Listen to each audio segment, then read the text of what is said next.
Las todas. ¿Cómo estás? En la casas. Greg et Dodo se retrouvent pour la première fois sur la chaîne de Greg depuis 2 ans.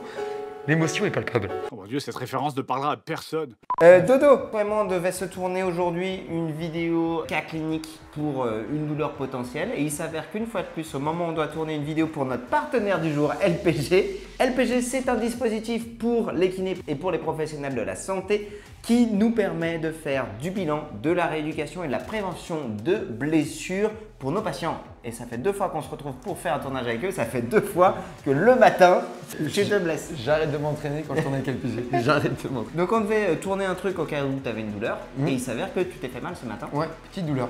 Bon, raconte aux gens. Ouais, ce matin, je suis allé du coup m'entraîner et sur une descente, voilà, la cheville a un petit peu tourné, donc ça va, c'est pas non plus très douloureux, ça m'empêche pas de marcher, mais je sens qu'en termes de mobilité, il y a un petit truc qui s'est passé et du coup, j'ai une petite douleur à la cheville. Et donc ça veut dire que c'est le genre de vidéo que vous connaissez, ce sont des vidéos cas cliniques. Donc comme d'habitude, pour les cas cliniques, ce qui m'intéresse, c'est de vous raconter la vraie réalité de comment on fait.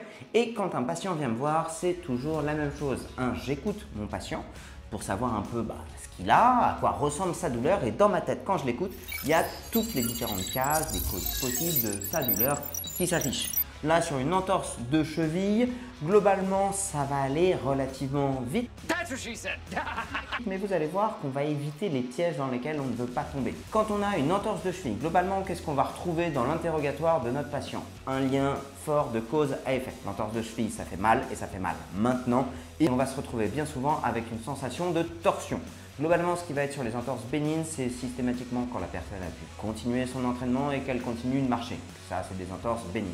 Entorse modérée, la personne a pu plus ou moins continuer son entraînement, mais derrière, il y a un gros gonflement et la personne a du mal à marcher et c'est plutôt algique. Et les entorses compliquées ou complexes, la personne ne peut plus poser le pied et là, il est nécessaire d'aller aux urgences.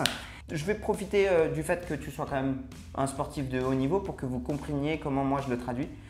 Raconte-moi ce qui s'est passé en détail, s'il te plaît. Descente, je cours, une roche, clac, extérieur. Donc là, aïe, je regarde, oh ça fait un peu mal, mais ça va. Et du coup ça va et après maintenant à froid, ça fait un peu mal mais ça va. Tu as eu mal sur le coup, mais Ouais. finalement quand tu as repris c'est ok. Exactement. Par contre à froid ça fait un peu plus mal. Voilà, exactement. Bon, donc on est sur une entorse bénigne. Le critère numéro 1 qu'on veut exclure sur une entorse, sur les drapeaux rouges, vous vous rappelez, les drapeaux rouges qu'on doit se poser, c'est tinnitus, traumatique, infectieux, neurologique, inflammatoire ou vasculaire. Le numéro 1 sur l'entorse, c'est du traumatique. Certaines entorses complexes peuvent être associées à des fractures au niveau soit de la fibula, qu'on appelait avant le péroné, soit en dessous avec un arrachement osseux lorsque le ligament est étiré sur les mouvements d'éversion de cheville, ce que nous a montré Dorian. Dans 90% des entorses, on se fait des entorses sur le ligament latéral externe et la cheville va partir en supination dans ce sens-là. Et là, vous le voyez, ça va venir mettre en tension l'extrémité de la malléole externe, donc c'est le bas de la fibula, sur lequel va s'insérer le ligament latéral externe qui va avoir 3 faisceaux. Il va être un peu comme le deltoïde en triangle. Ligament latéral externe, faisceau antérieur, faisceau moyen, faisceau postérieur. Et souvent, c'est le faisceau externe et moyen qui prennent un coup. Parfois, la mise en tension peut être tellement importante qu'on peut avoir un arrachement osseux de l'extrémité inférieure de la fibula. Et parfois, on peut avoir aussi des fractures en haut. Si vous avez une suspicion potentielle de fracture, vous tapez sur Google les critères d'Ottawa. Je vous les mets juste là, je ne vais pas vous les remontrer parce que ce n'est pas un cours de médecine, mais au moins vous savez que ça vous permet d'éliminer à 99% la possibilité d'une fracture de cheville. Les amis, je prends juste 30 secondes de votre temps pour vous dire que si jamais vous voulez retrouver tous mes meilleurs conseils, vous n'avez pas envie de vous taper toutes mes vidéos et savoir directement comment pouvoir entretenir votre corps, eh bien je viens de sortir mon 3e et tout nouveau livre pour pouvoir rester jeune le plus longtemps possible. Alors je sais que la promesse est très forte, mais dans ce livre vous allez retrouver des piliers pour pouvoir développer votre masse musculaire, pour pouvoir diminuer les douleurs articulaires, pour pouvoir apprendre les bases de la respiration, mais aussi des bases sur la nutrition, comment diminuer votre stress et mieux comprendre la douleur. C'est 8 piliers pour rester jeune, c'est mes meilleurs conseils avec des schémas rigolos comme d'habitude et 12 routines complètes au poids de corps, à l'élastique, sur du cardio pour pouvoir vous entraîner en gardant du plaisir le plus longtemps possible. Donc si jamais ça vous plaît, le lien est dans la description. Je vous assure, je vous mets ici des commentaires sur les premières personnes qui l'ont lu. Ils n'ont pas l'air d'être déçus. À très vite, je vous laisse pour la suite de la vidéo.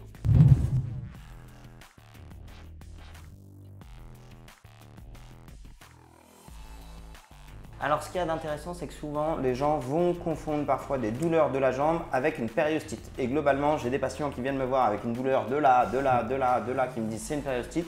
Globalement, la périostite, c'est la douleur sur le tiers inférieur de la partie intérieure de la jambe. Ça, c'est de la périostite. Tout ce qui est en dehors de ça, c'est pas de la périostite. Je dirais que c'est plutôt une souffrance, qu'on pourrait peut-être dire de tendinopathie des releveurs. Et il y a un truc assez simple pour tester, c'est que non seulement on a une douleur à la palpation, on va voir si on a une douleur à l'étirement, dodo un peu ça. Ouais, mais du coup sur l'intérieur de... Là, Exactement. Ouais. ah, ça Ouais. va t'aider ça. Plutôt sur du conflit articulaire. Ça, c'est intéressant. Quand je lui fais ça, il a plutôt mal à l'intérieur. Fort, fort, fort, fort, fort, fort. Ok. Encore? Ok. J'aurais pensé que tu aies moins de force à droite. J'ai la sensation que tu as presque plus de force. Ouais, non, j'ai plus de force à droite, c'est sûr. Non, On n'est pas sur le bon.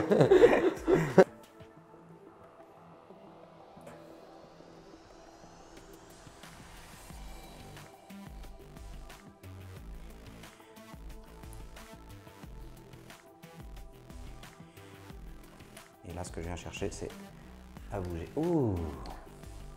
Ah.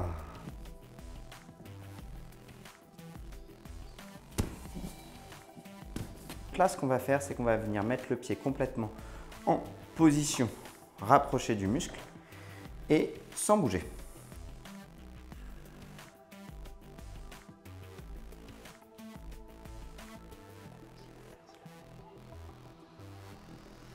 Voilà. Sur ça, hein? Ouais, ah ouais. Aïe aïe aïe aïe aïe aïe aïe aïe aïe aïe aïe aïe aïe. Ouais. Et on lâche. Ça fait du bien, ça? Ah ouais, carrément. Je me sens libéré. Libéré. Ouais.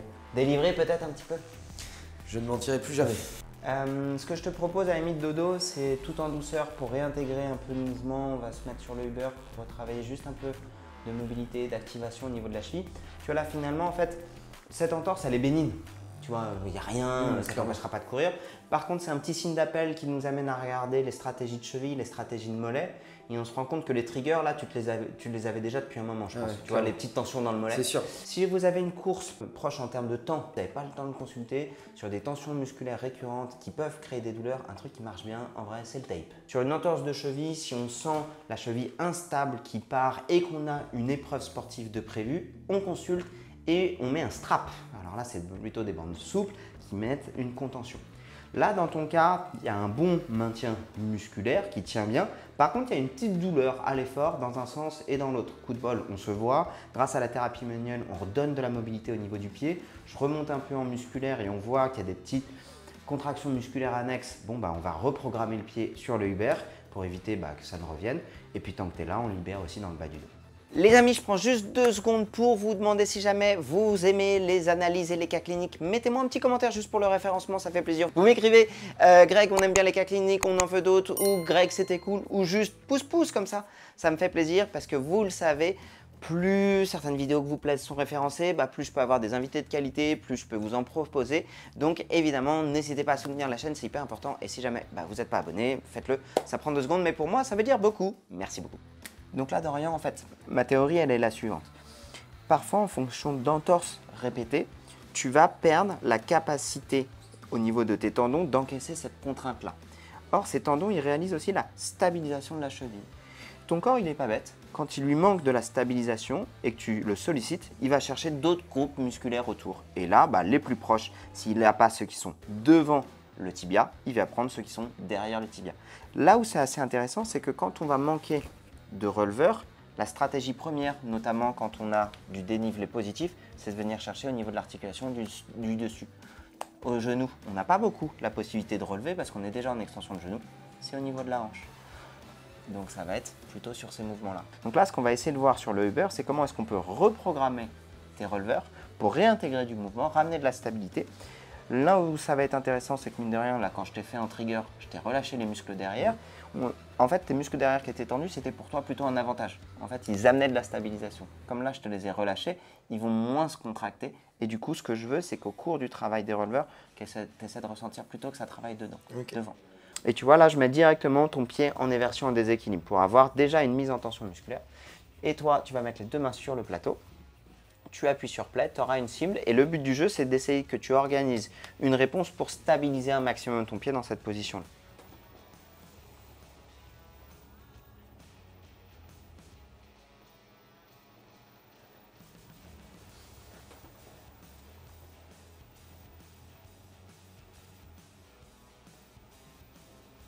Vas-y, pousse là. Bien. Tu sens toujours ici? Ouais, franchement, là, je travaille vraiment. Donc là, l'intérêt de l'exercice, c'est à la fois un éducatif pour qu'ils ressentent l'intégration musculaire, un renforcement, mais aussi tout simplement un travail antalgique. Il y a un truc auquel on ne pense pas toujours, c'est que quand on se fait une entorse, assez paradoxalement, l'activation musculaire en dessous du seuil douloureux permet en plus de diminuer la douleur. Parce qu'il va y avoir parfois sur un phénomène lésionnel plus ou moins traumatique bénin, un phénomène de sidération, une désactivation musculaire qui fait que ça peut entretenir la douleur. Marche un peu, dis-moi comment tu te sens. Là, contrairement après le trigger où tu sentais ton pied très faible, là au contraire, tu dois le sentir presque bien stable, voire presque même un peu trop stable. Ouais, en fait, ça permet vraiment de remobiliser la cheville, de fait de travailler. En fait, c'est même quand on fait du renfort déjà de manière générale, quand on va faire des squats, tout de suite, on se sent tout de suite plus fort au niveau des quadris et des fessiers. Et là, du coup, effectivement, le fait d'avoir remobilisé et de l'avoir travaillé là pendant quelques minutes, bah franchement, ouais, je me sens bien et solide là. Donc c'est bon, je vais pouvoir courir vite ce week-end.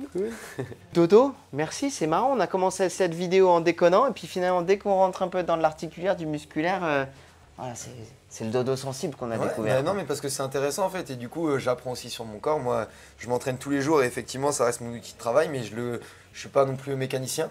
Donc, je connais pas comment ça fonctionne. Et bah voilà, c'était super intéressant de voir que effectivement, j'avais des douleurs à ce niveau-là qui étaient sûrement liées à mes petites entorses à répétition. Donc, bah voilà, il n'y a plus qu'à travailler ça.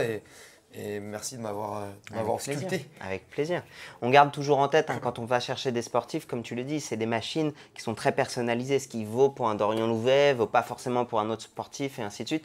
Il y a toujours le côté où, c'est ça que moi j'aime dans mon métier de kiné, on a des grandes connaissances générales. Parfois, ça fonctionne pour un grand volume de personnes, mais quand on est sur du sportif, en fait, c'est des machines assez fines qui demandent pas mal de réglages fins. Parfois, on est un peu dans les clous, parfois, on est plutôt dans l'écoute, parfois, on tente des trucs et on est content de voir quand ça fonctionne. Merci infiniment. Qu'est-ce qu'on peut te souhaiter pour la suite, mon Dodos? Bah, d'être heureux et de continuer à kiffer. Et ça, c'est important. C'est beau, c'est beau. On va le mettre sur des t-shirts. C'est un peu long quand même. Être C'est le heureux titre et de- continuer à kiffer. Ouais, mais c'est tellement Bref. essentiel. Exactement. On vous donne du love. À très bientôt. Ciao. Dodo, merci beaucoup. Si jamais les gens veulent nous Perfecto. retrouver, on peut voir cette vidéo sur les ischio-jambiers où tu t'étais fait mal aux ischio-jambiers. Exactement. Celle-là, elle date d'il y a longtemps celle-là. 5 astuces pour libérer seul votre pied. Les 5 meilleurs étirements pour votre pied. À la prochaine.